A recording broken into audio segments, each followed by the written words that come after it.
ഞാനിപ്പോൾ ഇവിടെ ചിറാപൂഞ്ചിയിലെ ഓരോ വില്ലേജുകൾ ഇങ്ങനെ എക്സ്പ്ലോർ ചെയ്തുകൊണ്ടിരിക്കുക കേട്ടോ. ഇത് നോക്കെ, ഇത് സോറ എന്ന് പറഞ്ഞിട്ടുള്ള ഒരു വില്ലേജാണ്.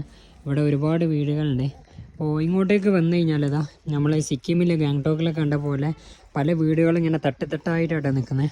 ഇത് അങ്ങോട്ടേക്കുള്ള ഒരു കാഴ്ച നോക്കി, വാവ് സൂപ്പർ കേട്ടോ. ഇവിടെ ഭയങ്കര ഗ്രീനറിയാണ് ഈ ഒരു ഏരിയ. പിന്നെ ഒരുപാട് വാട്ടർഫാൾസ് കാര്യങ്ങളൊക്കെ ഇതിൻ്റെ അടിയിലുണ്ട്. പിന്നെ ഇപ്പോൾ ഈ ഒരു സമയത്ത് വാട്ടർഫാൾസിലൊക്കെ കുറച്ച് വെള്ളം കുറവാണെന്ന് പറയുന്നുണ്ട്. കാരണം കുറച്ച് ചൂടുണ്ട് ഇവിടെ, എന്നാലും തണുപ്പുണ്ട്, ചില്ലിങ് തന്നെയാണ്. ഇങ്ങോട്ടേക്ക് നോക്കി, ഇവിടെയൊക്കെ പാറൊക്കെ പൊട്ടിച്ച് ഇങ്ങനെ ചെത്തി കൊടുന്ന കേട്ടോ. അപ്പം എന്തായാലും ഞാനിതാ ഒരു വില്ലേജിലൂടെ ഇങ്ങനെ പോയിക്കൊണ്ടിരിക്കുകയാണ്. ഇതാണ് കേട്ടോ അവസ്ഥ ഇവിടുത്തെ. ഈ ഒരു സോറ എന്ന് പറഞ്ഞ ടൗണിൽ കുറച്ചൊക്കെ വീടുകൾ വലിയ വലിയ വീടുകളാണ്. അപ്പോൾ ഞാൻ കുറച്ച് ഉള്ളിലോട്ട് അങ്ങോട്ട് പോയി കഴിഞ്ഞപ്പോൾ കുഞ്ഞു വീടുകൾ കേട്ടോ. ഇതൊരു ടൗണാണ്, ഇവരെ അങ്ങാടിയാണ്, മെയിൻ അങ്ങാടി ഇതാണ്. അപ്പോൾ ഇവർക്കുള്ള സാധനങ്ങളൊക്കെ മല കയറ്റിയാണ്ട് ഇവർ വണ്ടിയിൽ ഇങ്ങോട്ടേക്ക് കൊണ്ടുവരലാണ്.